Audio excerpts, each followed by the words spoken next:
Welcome back to the News at 6. Jess Antonio with you. Let's talk some sports. Well, folks, I've been running around like a chicken with my head cut off, but it's all for you, my beloved viewers, to bring you all of the highlights from today's state volleyball tournament. All 4 high school classes under one roof. Let's not waste more time. Let's check out the Bozeman Hawks Glacier Wolfpack matchup from earlier this evening. Glacier Wolfpack in white, your Bozeman Hawks in black. Let's roll. Glacier serves. Senior Kennedy Carpenter sets it up to 6'1" Amy Davis with the soft drop onto the other side. Inside the lines like a coloring book. We're tied at 3 in the first. Still in the first, Carpenter, the setting queen, to Morgan DiAgostino. It's tipped, but Glacier can't get there. Wolfpack up 7-5. Maybe you've heard this before. Carpenter to DiAgostino, the senior connection. Glacier can't get there, tied at 7 apiece, but it was all Glacier from here. Hannah Liss sets it to hard hitter Cassie Hashley for the spike, 9-7 Glacier. Cassie Hashley, do you remember her? She puts it into the perfect spot. No Hawks there. Glacier wins the set and goes on to win the match 3-1. Hawks play Billings West tomorrow at noon. Next, let's check out the Panthers of Belgrade versus Laurel. Laurel jumps around like crisscross. Belgrade in green, here we go. After a long volley, Nikki Wass hits it over the net. Taylor Woolman rejects Abby Lohoff. Not in our house, 4-1 Panthers. Joey Saverson serves. Jade Lefever sets. Amanda Taylor spikes, can't get there, 6-4 Belgrade. Laurel over the head to Belgrade. Nikki Wass, what's up? She tips it over for the score, 7-6 Panthers. Allie Weiss sets it to Jordan Porter. Hammer time with the spike, 12-11 Laurel. This one went to 5 sets and Laurel wins it 3-2. Belgrade has Columbia Falls tomorrow at noon. The NFL is back with a force, folks. Tonight is the closing to week 1 of America's favorite sport. 2 games on this evening. Let's bring you highlights of the early game. The Baltimore Ravens taking on the Cincinnati Bengals. 17-year vet Ray Lewis, his eye black honoring the late Art Modell, former Ravens owner. First quarter top 3 fantasy pick Ray Rice gets the handoff and goes right up the middle for the 8-yard score. Celebrates with a little flex. He must work out. 10-zip Ravens. Second quarter now, Ravens QB Joe Flacco flings it up and it lands perfectly in the hands of receiver Anquan Bolden for the touchdown. Flacco may be gearing up for a career year. 17-3 Ravens. More Flacco? Yes, please. Throwing the tough pass off his back foot to ginormous tight end Dennis Pitta. You can't put a 5'8" corner on him. 24-13 Ravens now.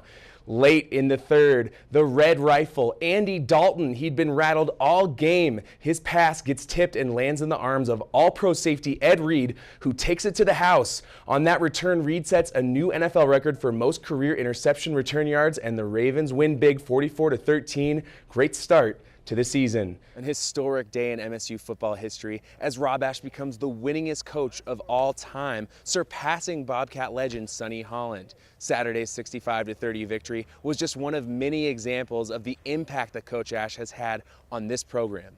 I've been around here forever, and I tell you what, we got leadership in our program now that is second to none. He's a first-class individual. He's more than a football coach, I'll tell you that. He's a mentor, he's a father figure, he's a great teacher, and the kids all love him. It's been an honor to be recruited by Coach Ashe, and he's just done so much for this program. And it's a privilege to be at a program at this time. We're a good squad, and he's just done a tremendous job. Holland presented Coach Ashe with a game ball commemorating his 48th victory as Bobcats head coach, and it was clearly a special moment for both men. That was a special moment. That's a moment I'll remember forever, and it's one of the best moments of my life as a coach, as a person, just because of how much Coach Holland means to this program and it means to me personally. In just 5 years as the head of the program, Ashe has transformed the Bobcats into a national powerhouse, consistently ranked in the top 10 in the nation. You look at statistics and stuff, he's a pretty impressive coach, and just where this program's been the last 5 years and just kind of how it's just been kept getting better and better and better. Coach Ashe says the numbers and the record books don't matter to him. It's the young men he coaches that makes the job worthwhile. I told the team in the locker room, I didn't win any games. You guys played them. You won them. And that's really how I feel. I love to see their smiles on their faces when we win. That's what I work for. Ashe was carried off the field Saturday night, the winningest coach the program has ever seen. And Holland says Ashe may make an even bigger mark soon. I see a national championship on the horizon, and maybe sooner than we all think, but he's that kind of a person that got that kind of a program, and everybody is hoping and doing everything they can to support the program. In Bozeman, Jess Antonio, NBC Montana. High school football has arrived. Tonight was the kickoff to the season, so let's not waste time. We're going straight into the highlights. Jump around. Sentinel in white, Hawks in black. First quarter, Hunter Gapmayer takes it for the short yardage score, and it's 7-0 Hawks. Second quarter now, same score. Will Wire drops back for the bomb, and it's picked off by Austin Violet of Sentinel.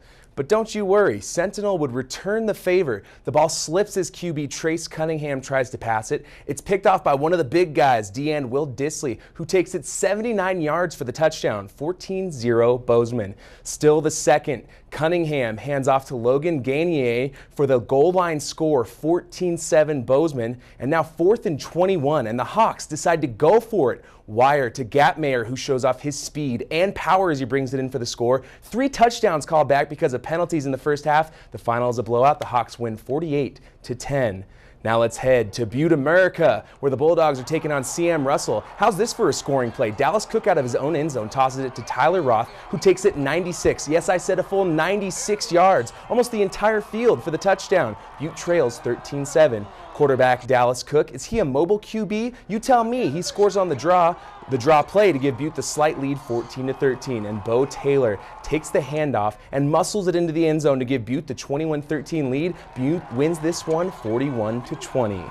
Well, the MSU men came into tonight's Big Sky matchup against Portland State in much need of a victory before 2012 begins. Let's head to the hardwood to see if they could end 2011 on a high note.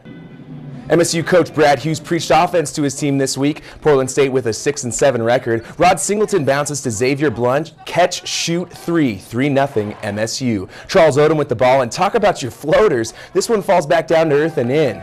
Christian Moon, he knows where the three-point line is. Fly me to the moon, 12-4 MSU. Speaking of hitting trays, Trey Johnson with the reverse off the glass and in, beautiful. Blunt kicks it out, and you just got mooned for 3, his third 3 in a row. Moon bounces inside Jordan Alou for the 2-hand slam, doing a little pull-up. Gary Winston of Portland State with the 1-hand floater, he sinks that one in. Blunt darts his way through the paint, gets smacked, still gets the layup to fall, lets the crowd hear it, rah! And MSU wins at 86-73 for their first Big Sky Conference win. They're 6-7 on the season. Well, take a big whiff, Bobcat fans. Can you smell it? MSU football is in the air. We're just over 2 weeks away from game day under the lights on the 30th, but before then, MSU has a scrimmage to get ready for. With just 16 days until game time, the Bobcats are putting in the work to back up that preseason number 4 ranking by the Sports Network. Several questions surrounding the inexperienced offensive line, but Coach Rob Ash says he's seen major improvement from the big guys since spring practices. Today's practice consisted of light contact for the team in preparation for tomorrow's scrimmage, which Coach Ash says is not only a major test for his players, but his coaching staff as well.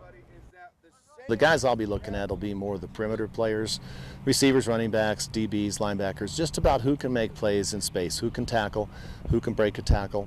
Also be looking at the kickers, because their situation will be as game-like as we can make it, where they'll have to come off the sideline for one field goal, and they only get that one chance, and do they make it or not with everybody watching. Our mindset is that we have something to prove. Each and every day we have something to prove, so we're going to go out and try to play like we have something to prove. Keep that chip on our shoulders and go out there and ball out. That's going to do it for your NBC Montana Sports Report. Stick around. We'll be right back.